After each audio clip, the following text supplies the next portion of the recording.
በቀደምቷና በውቢቷ መሃል ከተማ ፒያሳ ላይ ለኢንቨስትመንትና ለመኖሪያ ቁልፍ ቦታ ላይ ግንባታው 70% የደረሰ አፓርትመንት ቤትና የንግድ ሱቆች።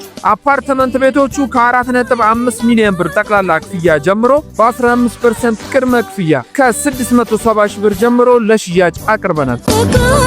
እንዲሁም የንግድ ሱቆችን ደግሞ ከ7 ካሬ ጀምሮ ከ1.4 ሚሊዮን ብር ጠቅላላ ክፍያ ጀምሮ በ25% ቅድመ ክፍያ በ350 ሺህ ብር እየሸጥን ነው። ለኢንቨስትመንትና ለመኖሪያ ተመራጭ በ3 አይነት የካሬ አማራጮች ባለ 1፣ ባለ 2፣ ባለ 3 መኝታ አፓርትመንት ቤቶች ግንባታው 70% የደረሰ ሲሆን ሙሉ ለሙሉ ስትራክቸር ተሰርቶ የተጠናቀቀ 2 ቤዝመንት የመኪና ማቆሚያ ፓርኪንግ ያለው G+12 የጋራ ቴራስ 24 ሰዓት የደህንነት መጠባበቂያ ካሜራ ስታንድ ባይ ባካፕ ጀነሬተር ኤሌቬተርና ጋርቤጅ ሹተር እንዲሁም በቂና የማይቋረጥ የውሃ አቅርቦት። ለበለጠ መረጃ ከታች ባለው ስልክ ቁጥር ይደውሉልን።